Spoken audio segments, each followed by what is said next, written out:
নমস্কার, আশা করি আপনারা সকলে খুব ভালো আছেন।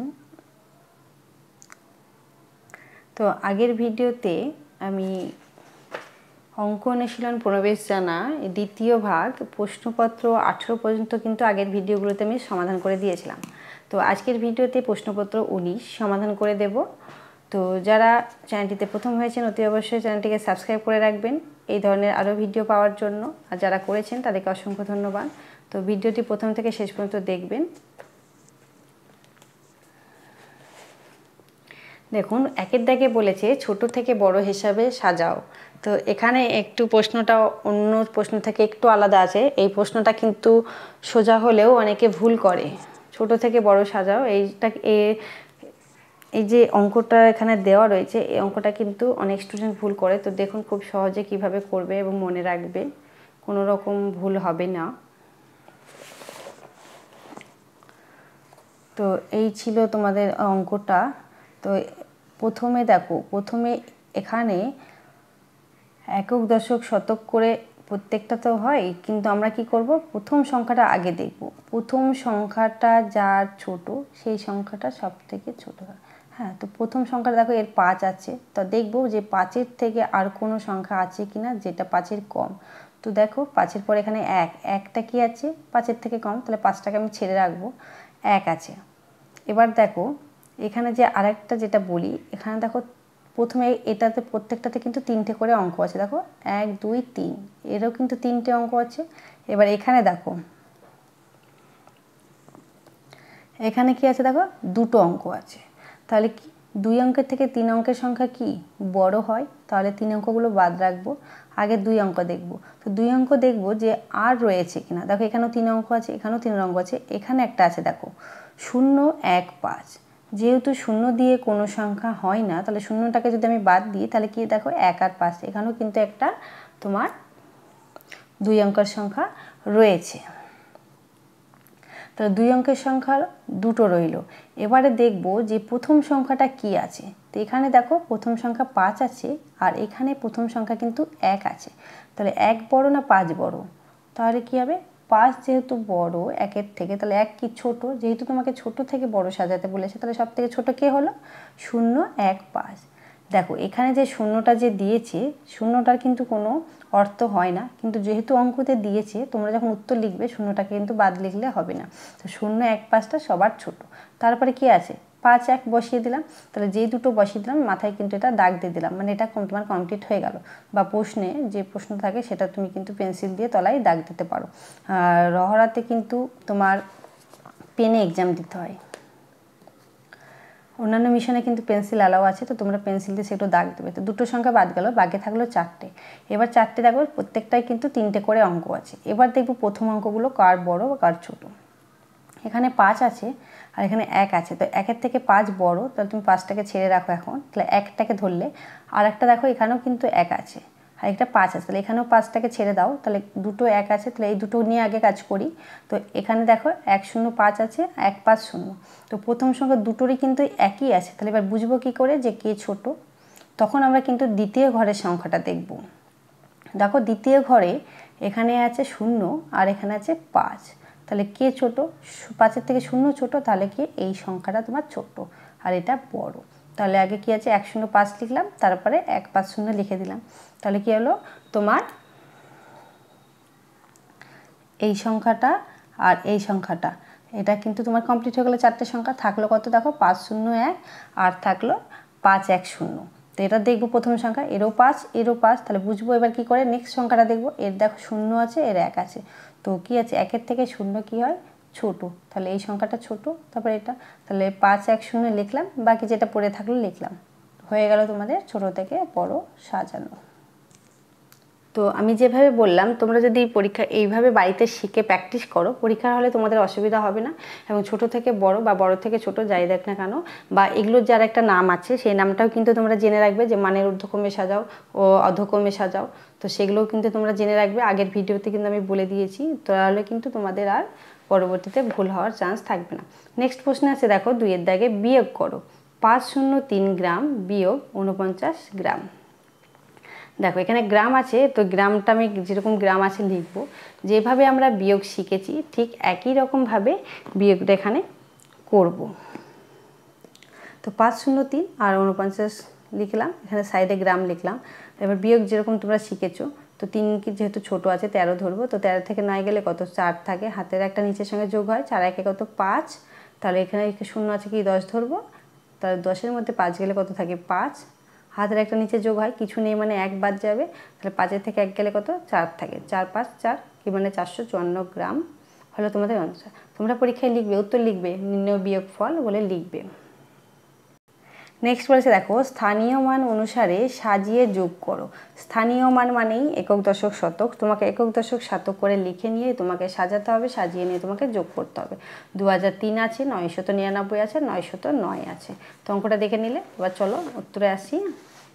তো আমি দেখো একক দশক শতক করে আমি লিখে নিয়েছি। এবার লিখে নেওয়ার পরে সাজাবো, দেখো কত বলেছে দেখো, একক দশক শতক হাজার মানে 2003, তো 2003 বলেছে, তো হাজারের ঘরে 2 বলে হবে, তাহলে তো হাজারের ঘরে আমি 2 লিখলাম। তারপর দেখো 3 কি একক আছে, তাহলে এককের ঘরে 3 লিখলাম, মাঝে দুটো ঘরে 0। তারপরে বলেছিল 999, তো 9 যেহেতু শতকের ক্ষেত্রে তাহলে 9, তারপর 9×9 99, 909, তাহলে 9-এর ঘরে কি শতকের ঘরে 9, আর 9-এর এককের ঘরে 9 হলো, মাঝখানে কি আছে 0 হলো। এবার যেমন তোমরা যোগ করো তাও সেভাবে যোগ করবে। যখন 3 ঘরের যোগ হয় তখন তোমরা যোগ অঙ্ক কিন্তু নিচ থেকে করলে আমার মনে হয় বেশি সুবিধা হয়। তো তোমরা যেভাবে শিখে এসছো তোমরা সেভাবে করতে পারো। যেহেতু তোমরা বিয়োগটা নিচ থেকে করো, সেজন্য যোগটাও যদি তোমরা বা গুণও নিচ থেকে করো, তো সেই রকম যদি যোগটাও নিচ থেকে করো তোমাদের টাইমটা কিন্তু অনেকটা সেভ হয়। দেখো এখানে 9 আর 9, তো 9 আর 9 কী হয়, কর আমি গুনবো না, বারবার কর গুনবো না, একটু স্মার্ট ওয়েতে অঙ্ক করতে হবে। তুমি যত এরকম করে শিখবে 9-এর পর 9 গুনবে, অনেকটা কিন্তু সময় লাগবে। তাহলে কি হয়, আমরা তো শিখেছি যে যোগের সংক্ষিপ্ত রূপ কি হয়, গুণ হয়। তাহলে কি হয়, এই যে দুটো 9, তো দুবার 9 গুনবো না, কী করবো, 2 9 কি হয় 18, তবে 18 পরে সঙ্গে সঙ্গে আমি কী গুনবো, 3 কর গুনবো, 19 20 21, তো 21-এর 1 হলো, হাতে থাকলো তোমার 2। দেখো 0-র সঙ্গে 9 যোগ করলে 9ই থাকে, আবার 9-এর সঙ্গে 0 যোগ করলে 9ই থাকবে। এবার 9-এর সঙ্গে হাতের 2 যোগ করো, 10 11 হয়ে গেল। নেক্সট দেখো এখানে দেখো 0, তাহলে এই যে নিয়মটা তোমাকে আগের ক্ষেত্রে আমি বললাম, এখানে কি তোমাকে আর 9-এর পর 9 গুনতে হবে, যোগ কী হবে সঙ্গে সঙ্গে আমি বলে 2 9 18 আর হাতের 1 19, হাতে থাকলো 1 2 আর হাতের 1 কত 3, তাহলে কত হলো 3911। তোমরা লিখবে নির্ণয় যোগফল, যেটা হলো তোমাদের লিখবে। দেখো এখানে আমি একটা কথা বলি, যারা তোমরা অঙ্কের ক্লাস করতে চাও, অনলাইনে যদি অঙ্কের ক্লাস করতে চাও, তাহলে কিন্তু আমাকে কমেন্ট করে তোমরা জানাও বা SMS করতে পারো এতে, যে তোমাদের গ্রুপে তোমরা প্রত্যেকটা মানে ভিডিওর এতে কমেন্ট করে জানাও যে যারা তোমরা অনলাইনে ম্যাথের ক্লাস করতে চাও। যারা অনলাইনে ম্যাথের ক্লাস করতে চাও তারা কিন্তু সবার ডেট অফ বার্থ দিয়ে একটা কমেন্ট করে জানিও, তাহলে আমি অনলাইনে একটা ব্যাচ তোমাদেরকে শুরু করব। তো যেটা প্রথম শ্রেণীর জন্য, যারা প্রথম শ্রেণীতে যে বিভিন্ন রামকৃষ্ণ মিশন বা কম্পিটিটিভ এক্সামগুলোতে বসো, স্কলারশিপ এক্সামগুলোতে, তাদের সিলেবাস প্রত্যেকটা সিলেবাস কিন্তু আমি খুব ইজিলি তোমাদেরকে করিয়ে দেবো। তোমরা কিন্তু কমেন্ট করে জানিও যদি করতে ইচ্ছুক হও। নেক্সট বলেছে দেখো 4-এর দাগে ভাষা বা সংখ্যা বা চিহ্ন লিখে শূন্যস্থান ভর্তি করো। যেখানে ভাষার দরকার সেখানে ভাষা দিয়ে, মানে কথাই লিখে, যেখানে সংখ্যার দরকার সেখানে সংখ্যা, যেখানে চিহ্ন দরকার সেখানে চিহ্ন দিয়ে তোমাকে এই শূন্যস্থানগুলো ফিল আপ করতে হবে বা ভর্তি করতে হবে। তো 4-এর কয়ের দাগে বলেছে গুণ বা গুণন প্রক্রিয়া হলো এক বিশেষ এক প্রকার ড্যাশ প্রক্রিয়ার সংক্ষিপ্ত রূপ। তো গুণ কার সংক্ষিপ্ত রূপ, বারবার যোগ না করে আমরা কি করি বলো, গুণ করি। তাহলে যোগের সংক্ষিপ্ত রূপ কি হলো, গুণ। তাহলে এখানে কি লিখবে, গুণ বা গুণন প্রক্রিয়া হলো বিশেষ এক প্রকার যোগ প্রক্রিয়ার সংক্ষিপ্ত রূপ। নেক্সট প্রশ্ন আসবো, ভাগ প্রক্রিয়া হলো বিশেষ এক প্রকার ড্যাশ প্রক্রিয়ার সংক্ষিপ্ত রূপ। তো ভাগ কি, ঠিক গুণের উল্টোটা। গুণ যেহেতু যোগের সংক্ষিপ্ত রূপ, ভাগ মানে কি, ভাগ করে, ধরো কোনো একটা জিনিস তুমি খাচ্ছ, যখন তোমরা সেটা ভাগ করে খাও তখন কি হয়, তুমি যতটা পাচ্ছিলে তার থেকে কী হবে, তুমি কম পাবে, মানে ভাগ করলে পরিমাণে কমে যায়। একই বিয়োগ করলেও কিন্তু পরিমাণে কমে। এবার বিয়োগ করলে ধরো তুমি 6 জন আছো তোমরা, সবাইকে দুই দুই করে দিতে বলেছে। তো তুমি 3-6 জনকে যদি 6টা তোমার কাছে ধরো, যে কোনো একটা ফল বা কিছু একটা ধরো, 6টা লিচুই ধরো, 6টা লিচু আছে। এবার কী হচ্ছে, তোমার ভাইকে দিচ্ছ, বোনকে দিচ্ছ, তুমি নিচ্ছ। তো কী হবে, ভাইকে 2টো দিলে, 2বার 2 বিয়োগ করলে, আবার যেটা থাকলো সেটা কি বোনকে দিলে, আবার 2 বিয়োগ করলে। তো এইভাবে করে করে তোমার কাছে 2টো থাকলো, তোমরা পেলে। তো এই যে বারবার তুমি বিয়োগটা না করে যেটা করবে, তো তোমার কাছে লিচু ছিল 6টা, তোমরা কজন, 3 জন, তো 3 দিয়ে ভাগ করলে কত, 2টো, সবাই 2টো করে পেয়ে গেলে। এই যে তুমি সংক্ষেপে এটা পেয়ে গেলে, সেটাই হচ্ছে সংক্ষিপ্ত রূপ। তো ভাগ প্রক্রিয়া হলো বিশেষ এক প্রকার বিয়োগ প্রক্রিয়ার সংক্ষিপ্ত রূপ। নেক্সট প্রশ্ন হচ্ছে, দেখো, ভাগ প্রক্রিয়া ড্যাশ প্রক্রিয়ার বিপরীত প্রক্রিয়া। বিপরীত মানে উল্টো। যেমন ধরো, তোমার যোগ করলে বাড়ে, গুণ করলেও বাড়ে, আর যেমন বিয়োগ করলে যেমন কমে, ভাগ করলেও কিন্তু কমে। তাহলে যোগ আর বিয়োগ আর গুণ আর ভাগ পরস্পরে কিন্তু এগুলো বিপরীত প্রক্রিয়া। তো ভাগ প্রক্রিয়া হলো গুণ প্রক্রিয়ার বিপরীত প্রক্রিয়া। কেন, গুণ করলে বাড়ছে আর ভাগ করলে কমে যাচ্ছে, বিপরীত মানে পুরো উল্টো। দেখো উত্তরগুলো এখানে দেখে নাও। এবার ঘয়ের দাগে দেখো, 100 যোগ ড্যাশ সমান 100। তো 100-র সঙ্গে আর কত যোগ করলে তুমি 100 পাবে। তো খুব ইজি এটা। 100-র সঙ্গে যদি 0 যোগ করো তাহলে তোমার কাছে কি 100ই থাকবে, বাড়বেও না কমবেও না, কারণ তোমাকে 100 ছিল, 100ই রাখতে বলেছে, বাড়েও নি কমেনি, তাহলে কী হবে, 0 দিলে। এবার উঁয়োরটা দেখো, 50 ড্যাশ 0 সমান 50। তো 50-এর সঙ্গে 0 কী করলে তুমি 0 পাবে। দেখো এখানে কি বলেছিল, আগেরটা যেমন ভাষা দিয়ে, তুমি আগের 3টে তোমার ভাষা দিয়ে কিন্তু পূরণ হলো, বা সংখ্যা বলেছে, তাহলে এগুলো কি তোমাকে, এইটা যেমন ধরো কি হলো, সংখ্যা হলো, 0 একটা কি সংখ্যা, এগুলো সংখ্যা বা এক একটা অঙ্ক। আর দেখো চিহ্ন, এই যে এখানটায় দেখো 50, তো 50-এর সঙ্গে আর কি করলে তুমি 0 পাবে, 50-এর সঙ্গে 0টা যোগ বিয়োগ গুণ ভাগ কী করলে তুমি 0 পাবে। একমাত্র দেখো কোনো সংখ্যার সঙ্গে যখন আমরা কোনো 0 গুণ করি তাহলে কি হয়, 0 পাই, কারণ যোগ করলেও পরিমাণে বাড়বে, বিয়োগ করলে কমবে, ভাগ করলেও তাই, গুণ করলেও তাই। তাহলে কি হয়, গুণ করলে বাড়ে, কিন্তু দেখো কোনো সংখ্যা যখন আমরা 0 গুণ করি তখন পুরো সংখ্যাটাই কিন্তু 0 হয়ে যায়। এখানে তোমাকে যোগফল 0 চেয়েছে, আর 0 দিয়ে তাহলে কি করলে, 50-এর সঙ্গে 0 তুমি কি করলে 0 পাবে, একমাত্র গুণ করলেই, কারণ কোনো সংখ্যার সঙ্গে 0 গুণ করলে 0ই হয়। তো 50-এর সঙ্গে যখন 0 গুণ করো তাহলে কী হবে, 0, তাহলে এখানে কী হবে, গুণ, এটা কিন্তু এখানে চিহ্ন বসলো। নেক্সট আসছে দেখো, 50 ড্যাশ মানে বিয়োগ 0 সমান 50। তো 50-এর সঙ্গে কি করলে তুমি 50 পাবে, 0টা কি করলে, দেখো 50 আছে, 0 করতে বলেছে, আবার 50ই তোমাকে রাখতে বলেছে, তাহলে কি বাড়ছেও না কমছেও না, তাহলে কি করবে, 0 কি হয়, যোগ করলে বাড়েও না কমেও না, যেটা থাকে একই। তাহলে নেক্সট দেখো, 9টি 10-এর যোগফল। 9টি 10-এর যোগফল মানে কি, 9টি 10, তার 9টি কি, 9টি 10 মানে 10 তোমাকে কবার লিখতে বলেছে, 9 লিখতে বলেছে, লিখে যোগ করতে বলেছে। তো যোগের সংক্ষিপ্ত রূপ, এখানে দেখো তো গুণ চিহ্ন দিয়েছে, যোগের সংক্ষিপ্ত রূপ গুণ, তাহলে এখানে গুণ করব, তাই 9টি, তাই 9 লিখেছো। 10 কার যোগফল, 10-এর যোগফল, তাই 9-এর সঙ্গে 10 তোমাকে গুণ করতে হবে, 9-এর সঙ্গে যখন তুমি 10 গুণ করবে কি পাবে, 90, তাহলে উত্তর হবে তোমার 90। নেক্সট দেখো, 9 ভাজিত 9 সমান ড্যাশ। তো 9-এর সঙ্গে 9 যদি ভাগ করো কী পাবে, 1। তো নেক্সট দেখো, 5 গণিত 5 বিয়োগ 25 সমান ড্যাশ বিয়োগ ড্যাশ সমান ড্যাশ। তো 5-এর সঙ্গে 5 গুণ করলে কি হয়, 25 হয়। তো 25 সমান, তাহলে এখানে কি লিখবে, 25। তারপরে দেখো যেটা এইটুকুটা এখানে দেওয়া রয়েছে, 25 বিয়োগ 25, তাহলে একই সংখ্যার বিয়োগফল কি হয়, 0। তো 25-এর সঙ্গে 25 যদি বাদ দাও তাহলে কি 0। ধরো তোমার কাছে 25 টাকা ছিল, দোকানে তুমি 25 টাকা দিয়ে দিলে, তাহলে তোমার কাছে কিছু থাকলো না, তাহলে কি হলো, এখানে 0 হলো।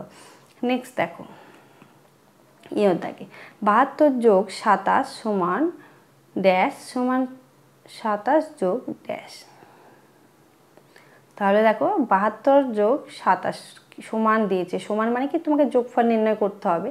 তাহলে এবার 72-এর সঙ্গে 7 দেখো, 7 তারপরে 2 একক একক যোগ করো, তাহলে 7-এর সঙ্গে 2 যোগ করলে কত হবে, 9, আর 2-এর সঙ্গে 7 যোগ করলে কী হবে, 9, 99। এই যে এখানে 99টা পেলে, এই 99 ইকুয়ালটা কি, এখানে 27 আছে, তাহলে আর কোনটা থাকবে, আগেরটার মতন যোগ, আগে আর পরে তুমি যেভাবে যোগ করো না কেন মান কিন্তু একই আসবে। তো 27 এখানে আগে ছিল 72, পরে 27, যোগ করে কত 99 পেলে। তো এখানে 27 আর কত দিলে তুমি 99 পাবে, 72 দিলে, তাহলে একই, কিন্তু আগে পরে খালি ঘুরিয়ে দেওয়া রয়েছে। উত্তরটা এবার দেখে নাও। দেখো প্রত্যেকটা অঙ্কের কিন্তু উত্তর এখানে আমি করে দিয়েছি, তোমরা দেখে নাও। নেক্সট দেখো, একজন কৃষক একটি খামারে 308টি এবং অন্য একটি খামারে 189টি তরমুজ ফলিয়েছেন। তার মধ্যে তিনি 169টি তরমুজ বিক্রি করেছেন। এখনও তার কতগুলো তরমুজ রয়েছে? দেখো অঙ্কটা একটু ঘুরিয়ে দেওয়া আছে কিন্তু খুব সহজ। তো কি বলেছে, একজন কৃষক একটি খামারে 308টি আর অন্য একটি খামারে এতটি ফলিয়েছেন মানে কি, এতটি আর এতটি কি দুটোই কিন্তু ফলিয়েছে, যারা দুটো একই সঙ্গে ভ্যালু কি হয় সবসময় যোগ করতে হয়। তাহলে কি আছে, কি লিখবো, দেখো যতটুকু পড়বো প্রশ্নের অঙ্ক কিন্তু আমি ততটুকুই করব, না বুঝে করব না। প্রশ্নের অঙ্ক যদি তোমরা না বুঝতে পারো তাহলে কিন্তু অঙ্ক করতে পারবে না। আর ররাতে কিন্তু প্রশ্নের অঙ্কটা একটু বেশি থাকে, কারণ ওখানে অঙ্কের মেধাটা কিন্তু দেখা হয়। অঙ্কতে যারা খুব স্ট্রং বা ভালো তারাই কিন্তু রহরাতে চান্স পায়। তো তোমরা খুব বেশি বেশি করে প্র্যাকটিস করবে।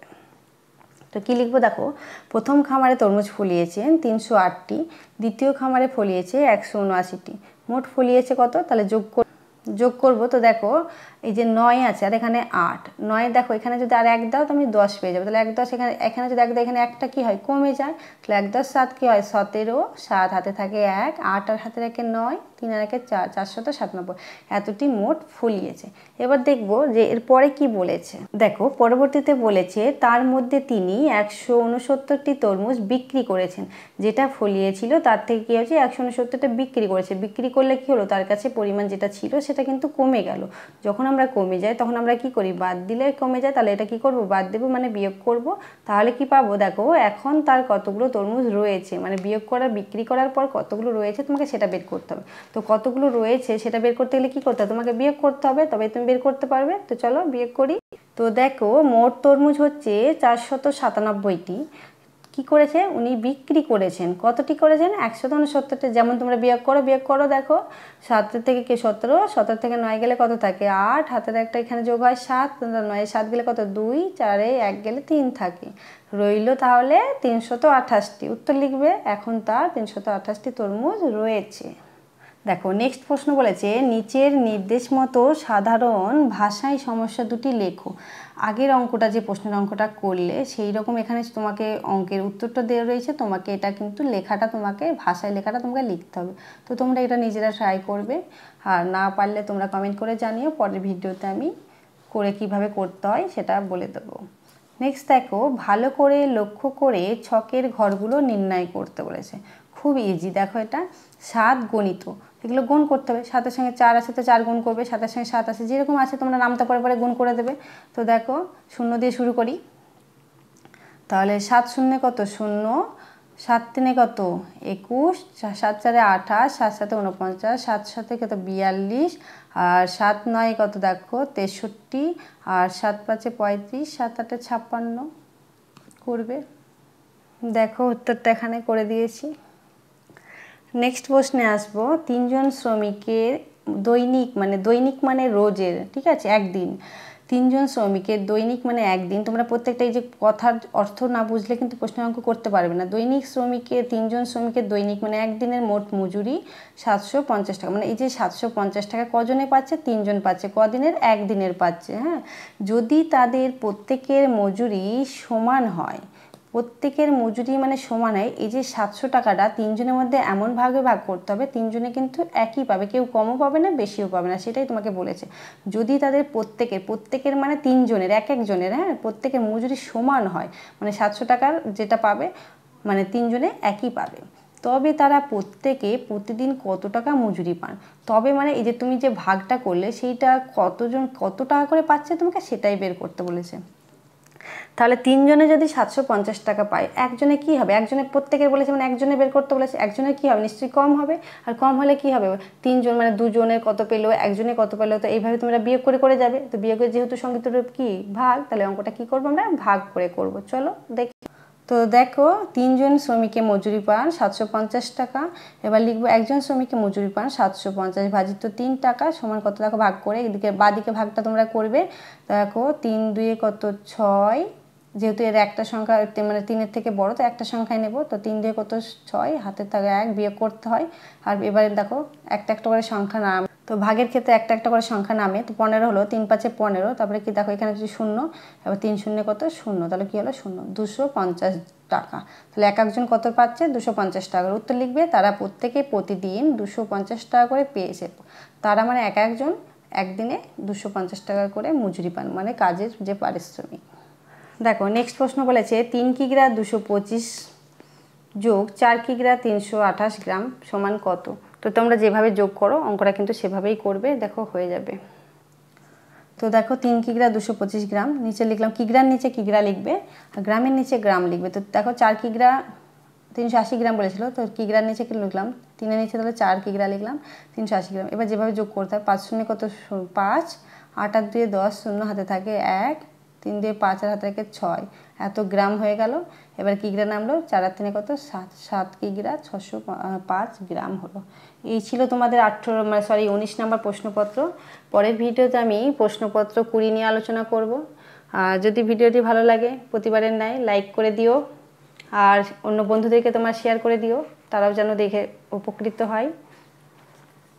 সকলে ভালো থেকো, সুস্থ থেকো। চলো আজকে এই পর্যন্তই, পরবর্তী ভিডিওতে আবারও দেখা হবে।